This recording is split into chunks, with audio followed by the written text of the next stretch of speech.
Hi, I'm Rachel Blackburn, founder and director of UK-based management consultancy, US2U Consulting Limited. I started the business back in 2006. Welcome to our first podcast. We're making a series of podcasts to update and inform you about a range of topics and tips relevant to help you manage your business to make it more successful. So I do hope that you find this a really useful, constructive way to do that. In fact, at US2U Consulting, everything that we do, we guarantee to make a positive difference. Please get in touch to ask your management-related questions. My email address is rachelb@us2uconsulting.com. That's Rachel, RACHELB, at US2U Consulting.com. And you can have a look at our website and follow us on Twitter at US2U Consulting. And please subscribe to our channel. Our first subject is mental health in the workplace. Now we know this is increasingly something which comes up in one way or another with most of our clients. And we know it's always on the TV and in the news these days. So what we've done is develop our expertise and our capability so that we can offer training and other solutions to our clients to support them through making sure they're doing the right things when it comes to mental health in the workplace. And we've been working with YMCA Norfolk to do this. This podcast is going to explore some of the sensitive issues around mental health, which in the UK, we know we can still find difficult or sensitive to talk about. And actually, it's been great to work with Jessica Tyson from YMCA Norfolk to help clients improve the way that they deal with difficult, sensitive mental health issues. And it's great to have Jess here today to explain more of what we've done, how we do things, and things that may be of interest to you in the future. So Jess, let's start off by, if you just explain a bit more about your background and your experience when it comes to dealing with mental health in the workplace. Yeah, thank you, Rachel. So I'm Jess Tyson. I've been with the YMCA for 9 years. My background is in sport, health and exercise, and I've been working with the YMCA with very vulnerable people, homeless young adults, and really over that time realised that health is more than just your physical health. It has to be holistic. We have to take into account a person's mental well-being as well as their physical well-being. So for the last 4 years in particular, I have focused on mental health. I deliver a lot of training and raising awareness of mental health issues to help open up the conversation and to help people thrive and have good well-being. That sounds great. And I can see your passion comes over in terms of it's something you really care about and really enjoy helping people to get to grips with. Yes, it is. So I guess a good starting point for this whole topic, Jess, is really what actually is mental health? That's a really good question. We talk about mental health a lot. I think there's lots of misconceptions and quite often people just think of all the negative things around mental health and even maybe a bit fearful of it. But we all have mental health. And that isn't just the bad things, that's positive mental health as well. It's about how we think and feel about ourselves, how we cope in life with challenges that come our way. And positive mental health is about coping well, about being content with what we have, and about having good relationships with others. So when we talk about mental health, it's that whole broad spectrum of how we think and feel, not just when there's a problem. Oh, interesting. So we all have mental health effectively. So how many people actually sort of have mental health issues then? So Time to Change have done a lot of research and they say about 1 in 4 adults will have a mental health difficulty at some point in their life.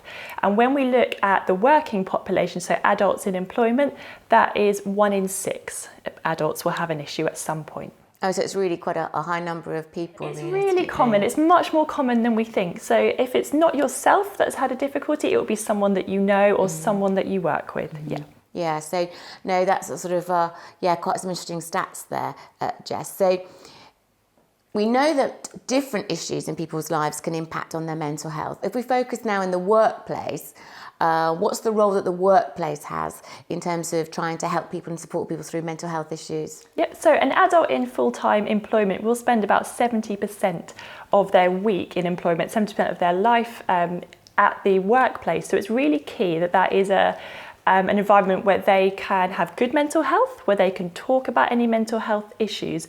And really, an employer, there's some key things that they can do to ensure that their workforce, their staff, are well looked after with their mental health. It's not just enough to look after physical health, although things like health and safety are important, absolutely. But if you're not looking after their mental well-being, you're not enabling them to thrive. And we know that when the workforce is thriving, they are more productive, and it's good for business as well.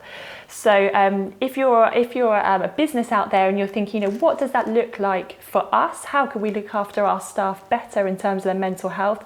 There are a few key things that we can look at. First and foremost, I would say it's about creating the right environment for your workforce. So that is around policies and procedures. If your staff are not well looked after from an HR point of view as well, that can cause a lot of stress and anxiety at work. So it's really important that a business has got that foundational level of policy and procedure correct. Also, it's about creating an environment where it's okay to talk about mental health. It's okay to say that you need some help. It's not that you are weak and can't do your job. It's actually with the right help in place, they can do even better at their work. Also, it's about making sure that support is in place from professionals for your staff. It can be really difficult to access professional help, but the sort of employee assist programs that are out there, I can't mention any names, but they can be really helpful in getting quick support to your staff. Also, I would say training is really key and a really good proactive thing that a company can be doing. I deliver the mental health first aid training course, and it's been brilliant to work in partnership with Rachel to do that for businesses. Where we can help people to spot the early warning signs so that you're picking up on these things at a low level and putting in support before it becomes a bigger issue. So actually employees can do a lot to support their staff, and it's really important that it's taken seriously alongside other things that we take seriously, such as health and safety. Yeah, because I guess, if not, you end up with a situation that people can be off with stress for a long time, and that's a lose-lose situation, I guess, for the employer and for the individual at the end of the day. So many sick days, so many days of work can be lost through mental health issues, or even things that present as a physical issue, such as back pain, aches and pains, actually can have a root in mental health, such as stress and depression. So it's really important that we address those issues. Yeah, that's really important then. So when we're doing training for mental health in the workplace, what sort of subjects do you tend to cover? So as I said, the mental health first aid training course is a 2-day training course, and it's very comprehensive. It covers all the common areas of mental ill health. We look at depression and suicide, we look at anxiety, we look at psychosis, self-harm and eating disorders. So it does cover a breadth of topics and quite sensitive ones too. And a lot of those subjects sound quite deep and scary, and things that we don't normally talk about on a day-to-day sort of basis, really, in the workplace. So what do you do if people get emotional during the training because maybe they've been impacted by some of these issues? Absolutely. It is really hard to talk about these things. They aren't natural parts of our conversation, but it is really important that we do talk about them. And I find that as we kind of have more information about these areas, we dispel some of that myth and that fear. And as people understand it more, they can empathise more and understand that it doesn't have to be a really scary thing when we know more about it. But equally, I'm always aware when we do the training that if it has affected someone or someone they know, it can be difficult to talk about it. So we always put personal safety at the kind of forefront of our training. You don't have to take part in the activities. You can step outside if you need some time for yourself. We have plenty of breaks throughout the course, and also we make sure that we have lots of fun. We do have a laugh. Even though it's a serious topic matter, doesn't mean that we can't enjoy ourselves. And every course always ends with recovery and looking at what does it mean to fully recover from a mental health difficulty. So there's always that hope in place that isn't the kind of end story for someone. So we are aware that it's difficult.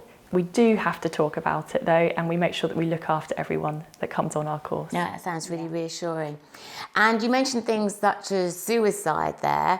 What sort of things do you normally talk about when it comes to suicide and how to handle the situation if somebody mentions to you they might be suicidal or you suspect that somebody may be? It's really difficult. No one would enjoy talking about suicide. It's not a comfortable topic, and it is never going to be, but it has to be talked about. And so our key message that we would give to people to take home is have that conversation. If you are concerned or if you're worried for someone, don't let that go unsaid. Don't brush it under the carpet. Have the conversation, because then you've got an opportunity to help that person, and it may be just what they need to open up and for you to help them in a different direction, and you really could be saving someone's life. And I think it's interesting because one of the things I know people have been concerned about, managers who work with have been concerned about, is actually mentioning the word suicide, in as much as I think there's the concern, if you mention the word, would you actually be seen to be encouraging somebody to start thinking about it? So, but I think actually some of your training actually throws a different view of that. It does, yeah. It is a myth to think that mentioning suicide encourages it. And actually, if the person doesn't have that thought in their mind, you're not going to put it there. It doesn't work like that. It's not a good idea that you plant a seed of. Always have that conversation and use plain language. Talk as you would normally to a friend or to a colleague. Don't beat around the bush, because we don't want to be missing those chances to help someone in need. Brilliant. No, that's great. Thanks, Jess.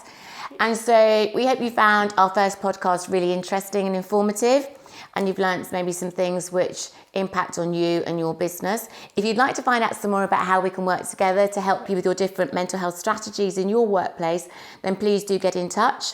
My email address is rachelb@US2U Consulting. You can follow us on Twitter @US2U Consulting. You can take a look at our website and of course subscribe to our channel.